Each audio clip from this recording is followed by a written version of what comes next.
Hey guys, this is Tom, Junkie XL, and thanks for being here. And the reason why we're doing this Facebook Live is to talk about studio time a little bit. So we're just done with season 2, and it was a lot of fun to make it. And I hope you guys had a lot of fun watching it. And my question to you guys is, what would you like to see in the next season? And what do you think was great about this season? Or what were the things that you're really critical about this season? What would you like to see different? So we're trying to get feedback from you guys, and we try to incorporate that with the new season. So any question you might have, shoot it at any time. So I see a question, do you use headphones at all while mixing a track together?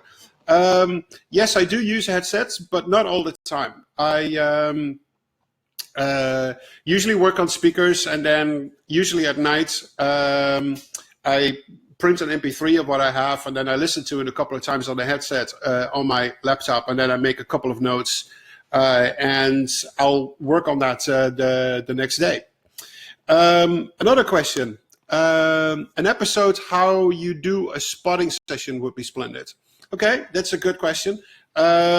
Spotting is always like very personal, and it usually is done by the director. So he usually tells me, I would like to have the music start here and stop there. But usually I come up with suggestions myself, and then we'll see whether my hunch for doing this or that was a good one.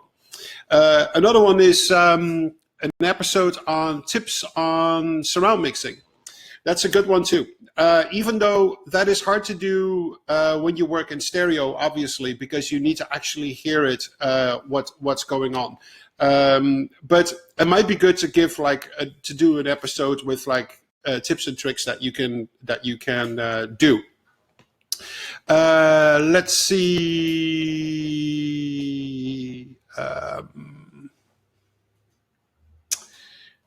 Let me just see. The questions go so really quick. An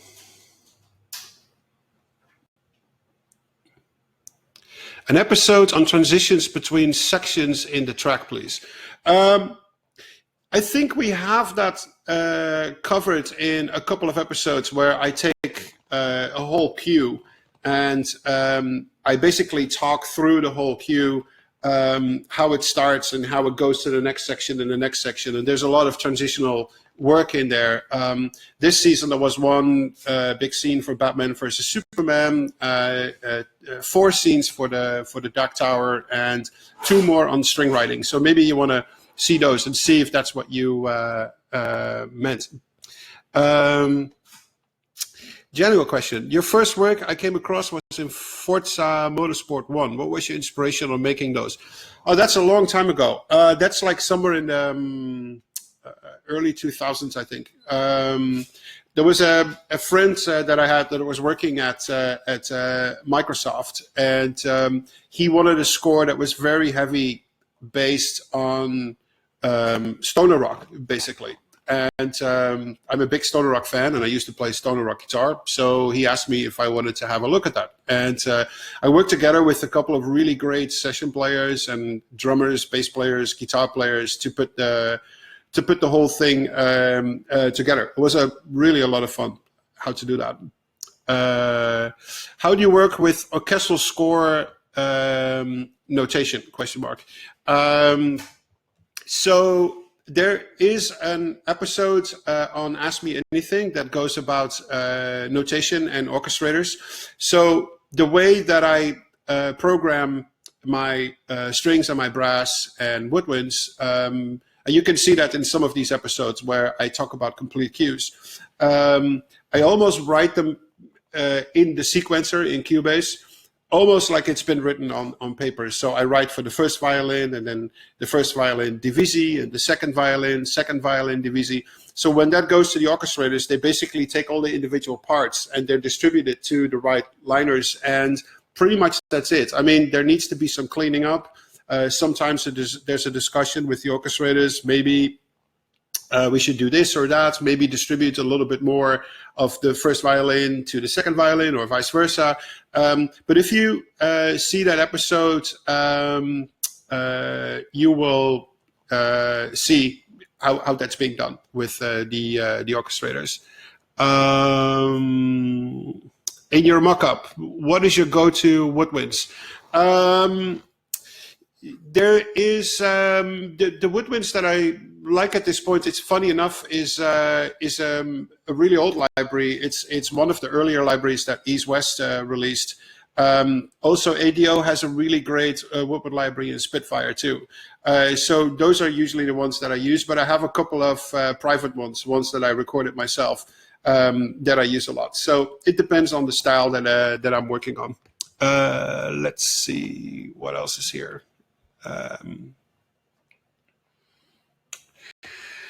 Somebody's asking me to do an episode more about networking and uses of multiple computers. Well, there is an episode in this season that goes specifically about my Cubase template and how it's set up in the machine room, and also in season 1. There's one specifically about the template and how it's being built with Vienna and Sample and to the other computers. Networking in this case is not really such a big deal. If you work with 2 outside computers of your Cubase machine, as long as they have their own unique IP address and it's static, then you're actually fine. That's all you need. Let's see. On the spot composing a random scene with no music and create it on the spot. Okay, that's nice. That's almost like a workshop. We actually talked about that, doing that. Usually, it takes longer, actually way longer to do it than the 30-45 minutes that you have for a tutorial. So that would mean that we would have to film all day and then just cut it down to the 30-35 minutes. But that's a good one. We should keep that in mind. Maybe some more on bus mastering. That's a good one too, even though it has been touched in separate episodes on various different spots. But it might be a good one to do one just on that. Bryson Kemp wants more kitchen time. Who knows? When we do the next episodes and there's time left, we do something else. Because that's really what happens. We did the 4 episodes for Dark Tower. We were done earlier than we thought we were. Everybody was hungry. And then I suggested, you know what? If you guys film in the kitchen, I'm going to make spaghetti carbonara for you guys. And it was a big crew that day. So we ate with 8 people outside. It was really nice. Do you really think that music school is a must, although you learn by yourself? I wouldn't say music school is a must, but you do need to study a hell of a lot because unless you want to be 100% electronic score composer, which is perfectly fine if you want that. But what I wanted to learn is to be an all-round composer, including the orchestra, even if you have to do a score for the orchestra alone. And that takes a lot of studying. And I had education when I was young. I went to music university for 2 years. Before I got kicked out. And then I picked up studying again in the late 90s. So you do have to study a lot. You don't have to go to school, but you do have to study a lot.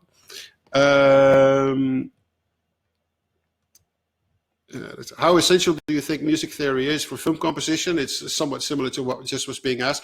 It totally depends what kind of music you make. So if you want to write a full orchestral score, like a fantasy score, yes, you do need to know quite a lot about music theory. But if you just write a purely electronic score with just synthesizers and drum computers, whatnot, you don't need to know anything. You just need to use your ears, whether things start to sound good. And actually, mostly when I'm writing for an orchestra, I also use my ears, what feels good, and then basically second to theory starts kicking in. But I did a few episodes on those as well this season, especially writing for strings part 2. So maybe you want to see that. How do you control the bass frequencies in the mix with so many tracks and instruments playing at the same time? I do. There is an episode on how I do things in the mix, but I could do probably a separate episode on that. What's very important when you mix with a lot of tracks is that you cut out frequencies in tracks that you don't need, because eventually everything is going to pile up and it's going to get really messy. On top of that, I use a lot of multi-band compressors to control like certain frequencies. When things go into a subgroup, there's a multi-compressor, and then it goes into another subgroup with some more tracks, and there's a multi-compressor on that as well, just to control everything so it stays like a nice round ball. But it would be a good one to do an episode on that. Is there any chance that I would make signature libraries for a Contact or for another sampler? I might do. I don't know. At this point, I have a lot of fun creating these sounds and just using them for myself, and that's usually what I do. And I want to keep the scores like as original as I can. So by selling those sounds immediately, I have no problem showing you exactly what I did in the Studio Time series, but the sound design sounds that I make and the drum sounds that I make, and the synthesizer sounds and guitar sounds, they really identify you what you are. So that is, I like to keep that for myself, but maybe I'll develop something uniquely. What is bad music for you? I don't know. I mean, this is like a personal thing, right? I mean, that's the beautiful thing about music. Everybody, there's a great quote from Clint Eastwood on one of the Dirty Harrys, and he says, somebody's opinion is like somebody's ass. Everybody's got one, and especially when it comes to music, that's exactly the case. Like, for whatever reason, music attracts a lot of people, and the threshold to get into contact with new music is incredibly low at this point because of the internet and YouTube and Spotify. It's amazing. But yeah, everybody has a unique opinion about what they like and what they don't like. And if we knew how that worked, then we all would be writing #1 hits, I guess. But since we don't, it's still a mystery, I guess, to many people why so many people like something and how certain people are hating it or don't like it. So mystery to me. Can you please talk about the agent-agency relationship with the composer's career? This subject has never been talked about online by a renowned composer. So give us details, and all the big name composers, including you, of course, have agents. Thank you. So the most important thing is that before you even get hired by a serious agent anywhere in the world, you need to already have a career going. That's the same when you are an artist. Like when I was an artist in the 80s and the 90s, you first make something happen on your own. And then when you do that, then agents will line up to sign you and do something with you. In film scoring, it's exactly the same thing. First, you need to show what you're worth on your own. You need to fight for it, and it's not going to be easy. And then agents will be ready to sign you. So let's say once you get signed, what can an agent do? Well, let me demystify immediately one aspect, is that an agent will not get you a film. It will never happen. That's not the relationship that you have with an agent, and that's not the relationship that an agent has with a film studio or a director. The only person that decides whether you do a film or not is the director, nobody else. So I sometimes see comments online, why did the studio hire this guy, or why did the studio hire that guy? It's all not true. The director is the one and only who will decide who's going to score his film. So the only thing that an agent can do is put you in a room with a director, potentially. He could say to the director, I have this client that is very talented and he's a fan of your work. Would you consider talking to him? And the director might say, I want to listen to something that he's done if he's not familiar with your work. And he would listen to something, and then he would say yes or no. And if he says yes, that's basically where the work of the agent stops, because you are in the room with the director and you need to sell yourself. You need to have a click with the director. And if you have a click, and if you feel like, oh, this could be a great working relationship, and if the director feels that you make great music, then potentially there's a chance you might be working together. But that's basically where the work of the agent stops. And then if the director says, yes, I would love to work with me or with any other composer, then the agent comes back and does the deal with the studio, the financial aspects and the contracts. And then you start working, and then the agent is out of the picture again and might set up something else for you. So I hope that answers that question. Sir, do you think that background score is something that people tend to overlook, even though they are the soul of the movie, especially in horror and suspense movies? Yes, it is overlooked, and the hardest music to write is actually music that is under dialogue. It's very, very difficult because what I usually do is that I have the dialogue on, and I use the dialogue almost as the main vocal of my track, and I try to write music around the vocal, so to speak. So when the vocalist is not singing, there's room for more instrumentation, and when the vocal is singing, you hold back. Very the same with dialogue, and it's hard to do. And usually directors feel that the music is already too much too soon, so it's a difficult task, and I wouldn't say it's undervalued or something like that, but that's the toughest thing to do. The easiest things are big action scenes or a big thematic statement when nobody's talking and there are no sound effects. That's the easier part. It's when there's a lot of sound effects and a lot of dialogue to make interesting music that doesn't get in the way of all the other things. And coming back to an earlier question when somebody asked me, why don't you do a scene from start to finish? The problem is that I am never allowed to show the films that I'm working on YouTube. I just can't. I can explain what I did with the music, but I cannot show you a scene of Dark Tower where it's at that specific point in time and then show you what I do with the picture and then put the dialogue in and out. I'm not allowed to do that. So it would need to be on an alternative film maybe that I work on in the future that allows me to show picture, but usually I'm not allowed to do that. Let's see. Have you messed around with Teenage Engineering OP1? Yes, I have. I have a couple of their things. This is something that's going to come up in the next season, and that is Eurorack, a modular synthesis, and small sexy boxes that work really well with Eurorack. So you see behind me the 5U modular system that I've featured in this episode, or in this season with 3 episodes, I think.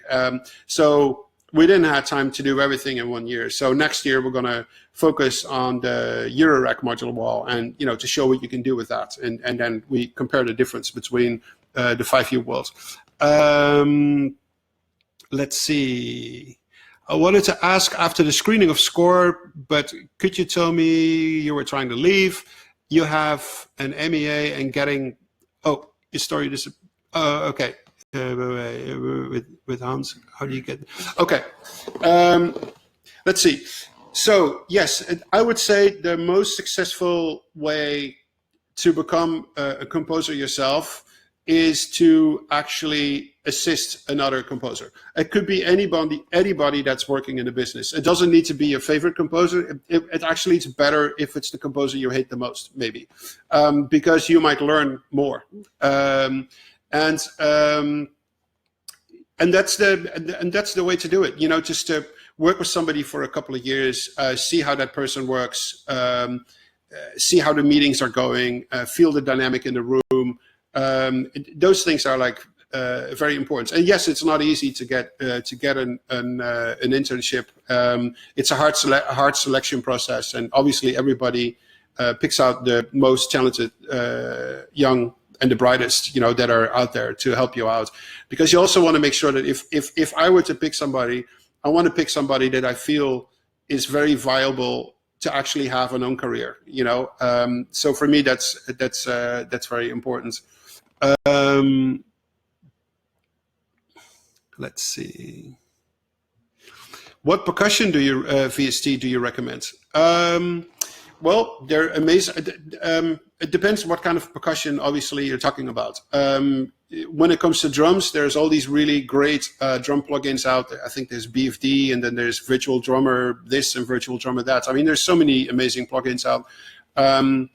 Then there's so much being developed for Native Instruments Contact. There's so many percussion libraries out there. It totally depends on what you want. Do you want more orchestral? Do you want more beefing drums or trailer sounding drums? So it's really hard to give you one answer because I really need to know what you're specifically looking for. Let's see. Somebody asked me something in Dutch, so I'm going to translate it. Who says, do you like the plug-in reverbs better than the hardware ones, especially when it comes to Lexicon? No, I do not necessarily, but they're a heck of a lot handier because if you use outboard gear, it's just too much work to store presets and remember what it was, and something can get a little twisted in the inputs and the outputs, the levels, input, output. So it's way easier to do it inside the box. So you can just open a session, it will sound exactly the same how you left it. But I do use all my hardware, external hardware to record something in. So if I record synthesizers or guitars or percussion, then I would use external hardware, compressors, equalizers, distortions, reverbs or pitch delays, and then create a sound that I like and record it in, and from there, it stays within the box.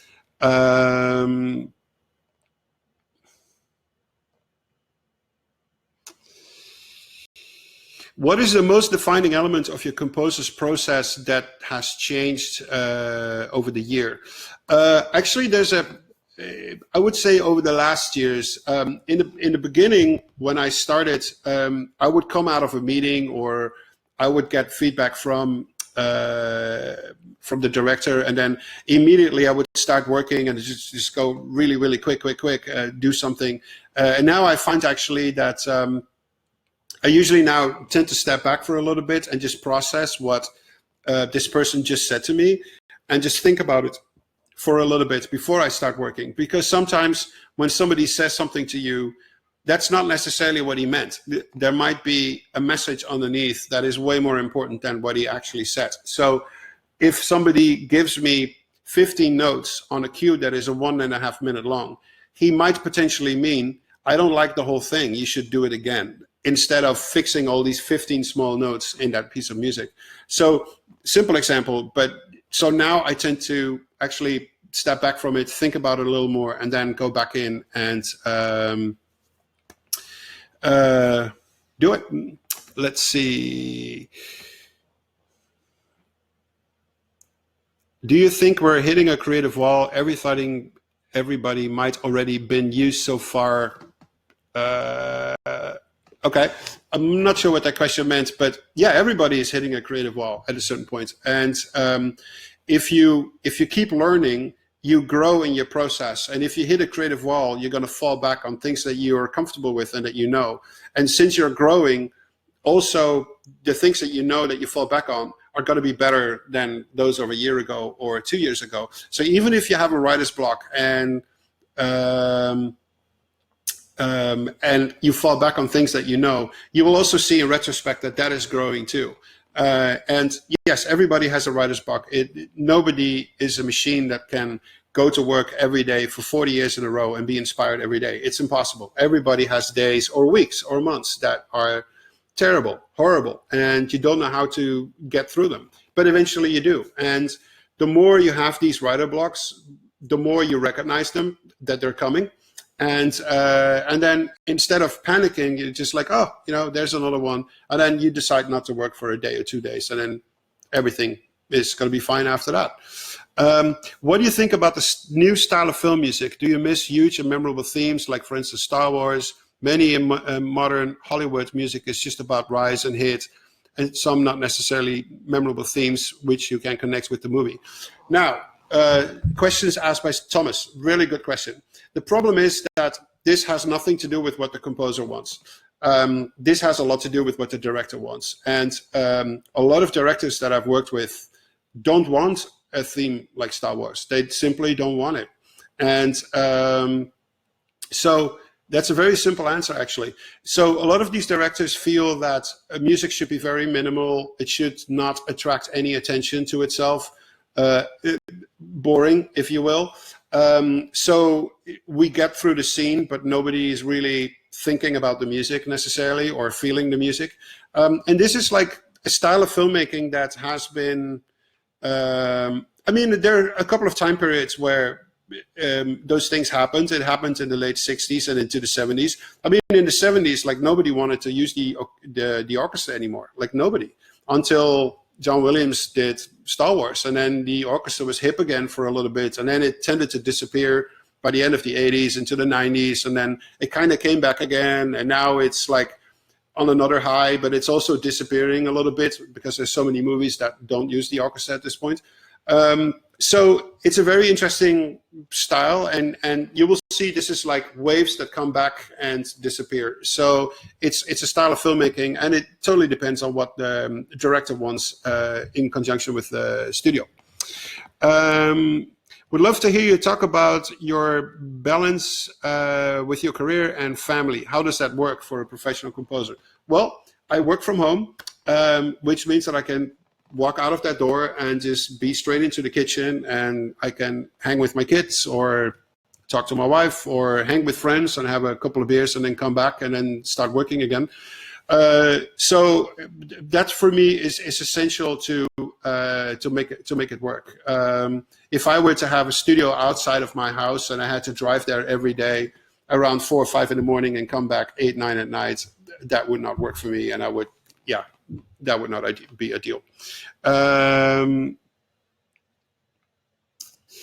I've been a full-time DJ for 20 years. What advice can you give to a 40-year-old DJ looking to stay active in music but feeling too mature for the club walls?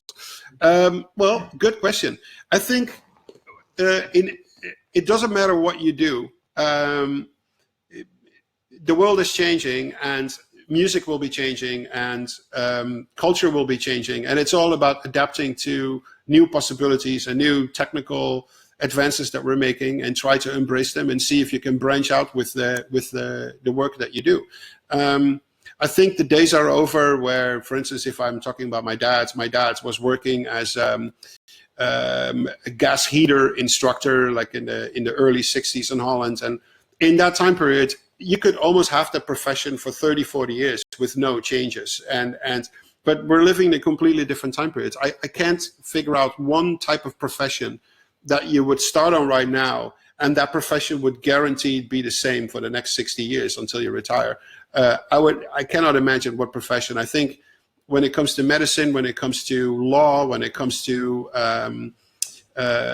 music, any profession, society is changing so rapidly, technical advancements, you constantly need to keep up with new changes in society. So I cannot imagine any profession would be the same, including yours. So DJing is changing too. People want something else. And I can understand that you're feeling too mature for the 15-year-olds or 20-year-olds that go to a club.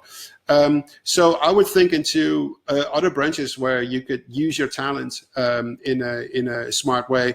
I think you mentioned something like a radio station or an internet streaming station, or work for a blog site, or start reviewing music, or I don't know. Think about it. Be creative. How do you deal with that insecurity we all feel when making music? Insecurity? What are you talking about? Of course, we all have it.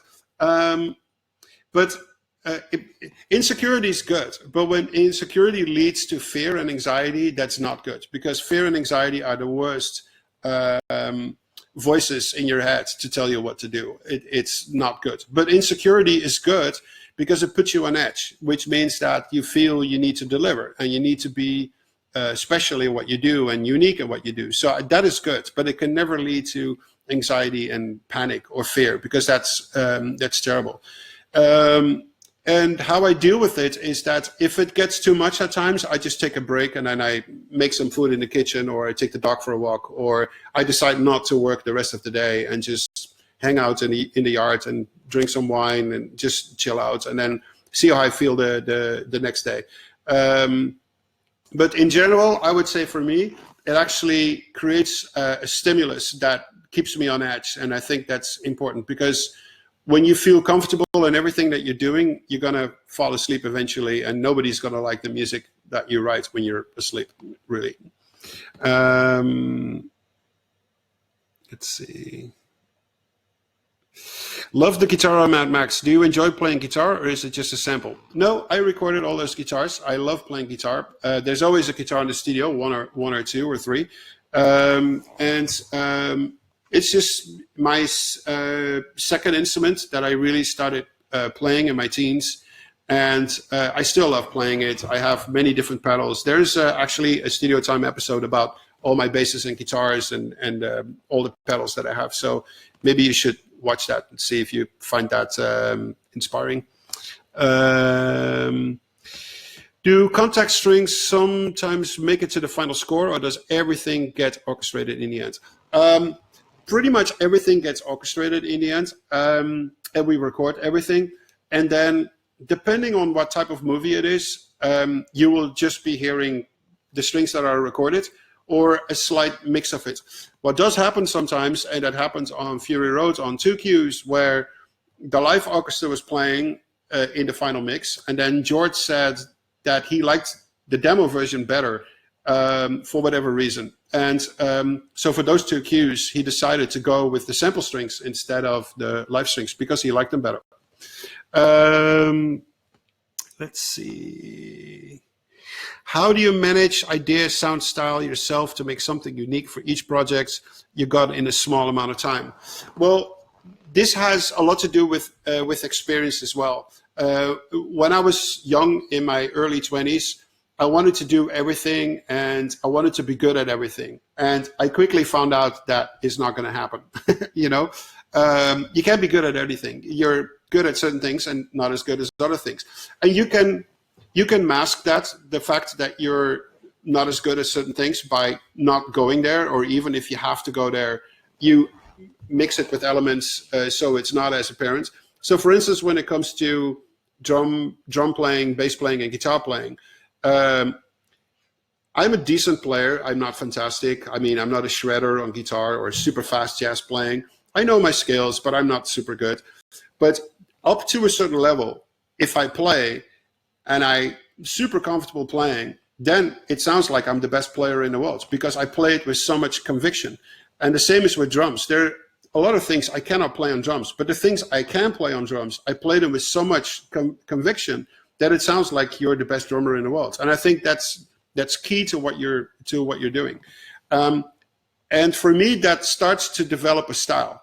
Like, if you stick to the things that you're really good at, you start developing a style. I'm not saying you should never go to the uncomfortable zone, because you should when it comes to composing music. But as a player, I never really go there, because for me that feels pointless. It feels pointless for me to copy Van Halen guitar solo and it sounds like the worst on the planet. I mean, why would I even do that?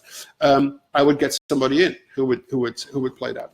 So it's a combination of knowing what your style is and knowing what you want to do, and at the same time getting in people that can do things way better than you can. So you create a very convincing end result.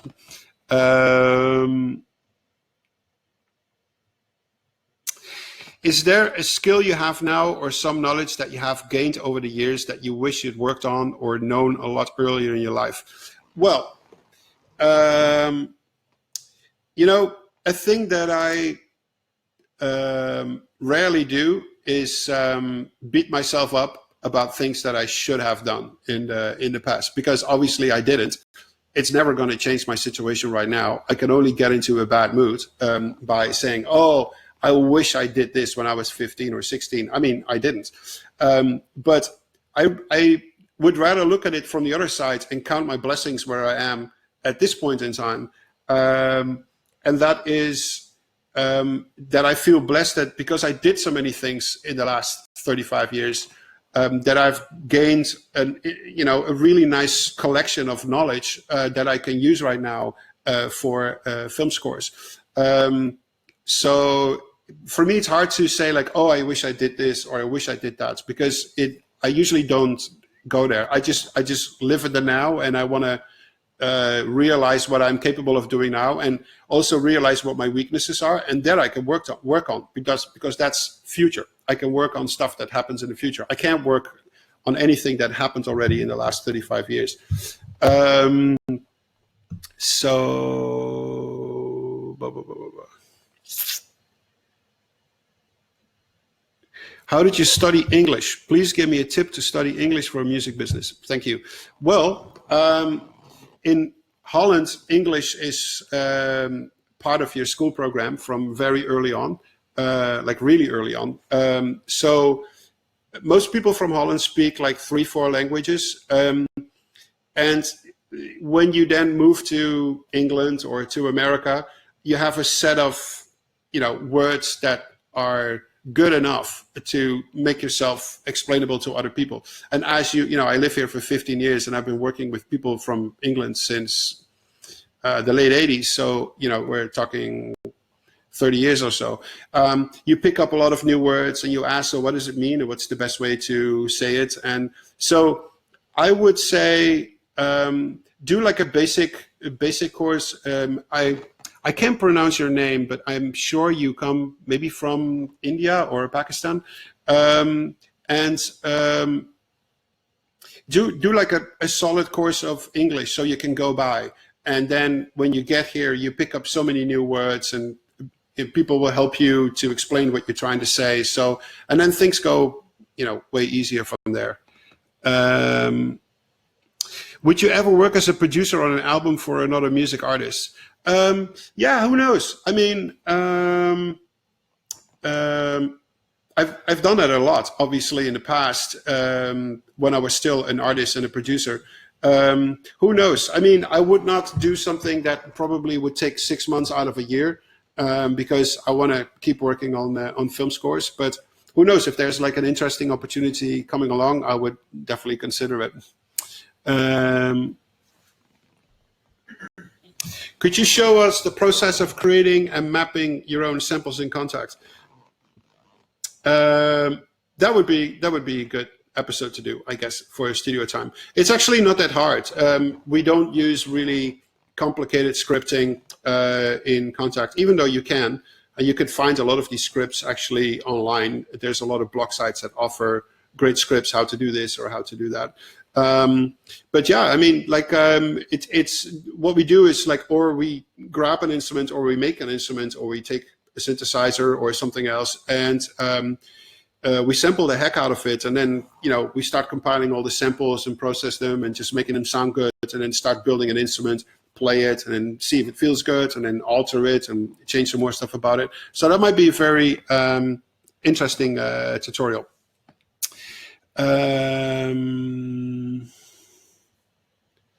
Another question, is the business forcing you? But then the question stops. So I'm not sure what it means, but no, nobody's forcing me into anything. I find this a highly creative process with the directors and the studios to work together to get to an end result in a film. And that's pretty much what that is. Other question. What is the most important ability for a composer? Well, it's a set of abilities that you need to have. And actually, music is not one of them. The music is almost like a dead giveaway. You need to make great music, and you need to understand what film music is. So that's almost like a giveaway. The other things that are important is, are you easy to work with? Can you work under an extreme amount of stress? Are you good in managing expectations for the studio and for the director? Are you good at managing your own time, but also the time of your assistants and the time of the orchestrators and the time of people that need to finish the score, your music editors, etc. You need to withstand criticism really well. You need to think really fast to come up with solutions really quick if there's a problem on a scene or at a certain point in the process. So I would say these are even more important than actually making great music. And you need to be a nice guy to work with and pleasure to be around, because film scoring is very intense. So if you spend a lot of time with people in one room, so if that doesn't connect well, if it's not a pleasurable experience, then it's not going to be that likely that you will work with that group of people again in the future. Who is the worst film composer in the business? I'm not going to answer that question, because everybody that works in this business and is able to make money with it, I have a huge amount of respect for, because it's a pretty, it's like walking a marathon after a marathon after a marathon. It's pretty intense. So anybody that is able to stand up for years in a row and still keep his career going has a huge amount of respect from me. So I will not answer that question. Let's see. Which process is your favorite one during the producing of a film score? Actually, two moments. One is that when you do get the film and you have read the script and you've talked to the director and you've seen the film, maybe for instance for the first time, then everything starts cooking in your head, the ideas that you want to work on, and then you start making music, and it's like a kid in a candy store. It's like, oh, doing this, doing that, doing this, doing that. And then the most tense moment is going to start, and that is when you have to play that for the first time to the director. Those are like a couple of nights I don't sleep well, and then finally you have the meeting, and then you play it, and then he can say thumbs up or thumbs down. And if it's thumbs up, then you're on a second high, and then you start working on the film like really super inspired to get all the music in. And then once that's done, then the grind starts, and the grind is like picture is changing, characters are gone, the movie's shifting back and forth, and you try to keep up with the madness in the editing room of how the movie's being edited. And so those two moments are great, and the other moments are just really hardcore grind to get the movie done. Do you use UAD plugins? Yes, I do, a lot. So all the systems that we have an Apollo sound card with 2 extra UAD cards inside, so that basically counts as 3 cards. And I pretty much have all their plugins, and they're great sounding, and they're usually part of my template. So that means that the processing of Cubase is completely open to do what I want at a specific point in time. So if I open up the plugin, the template, the processing is almost 0. And there's a lot of plugins already in the template to do all this type of processing, and they're all UAD because they're calculated by the cards on the Apollo. So it works really great. Let's see. Do you play acoustic guitars at all? If yes, what is your acoustic of choice? Yes, I do. I have 2 guitars that I'm really fond of. I have a Martin 101, I think, which I'm really, really happy with. Actually, Hans gave it to me as a birthday present 6 years ago. And the other guitar that I have is a really old Ibanez. And Ibanez is back in the day, it was a fairly cheap brand. Now they make very expensive guitars as well. But the guitar that I have is maybe $150, $125, but it sounds so great when you record it with the microphone. So I really, really like that one. I'm going to answer one more question for you guys, and then we're going to hop over to Instagram, and I'm going to show you what is different now in the studio in the process of starting on Tomb Raider, but I'll get to that in a bit. Let me just look for the last question. Let's see. Do you have any hobbies? Music doesn't count. Yes, I do have hobbies. In a far past, I used to paint a lot, and I still do it every now and then, but not as much as I used to. And every time that I have right now is all about cooking. So I love to cook complicated meals like the Southern France, Northern Italy style. And usually around Christmas, I do 10-course tasting dinners, and I get like a bunch of friends over with pairing wine. So that takes me 5-6 days to make, and I execute it with the same precision as I do with music. So it's really extremely motivating and very calming, so to speak. So I want to thank you all for being here. We're going to do this another time to collect more feedback on Facebook Live on the season 2. So you can also go to my YouTube channel, Junkie XL Official, and you can leave comments there on the general comments area, or to a certain video that you have seen with extra comments. And now you could switch to Instagram. You can find me there, Junkie_XL. And we're going to do a little tour through the studio to tell you a little bit what's different compared to the older videos when I'm going to start on Tomb Raider. So thanks for being here, and I'll see you on the other side. Okay, bye.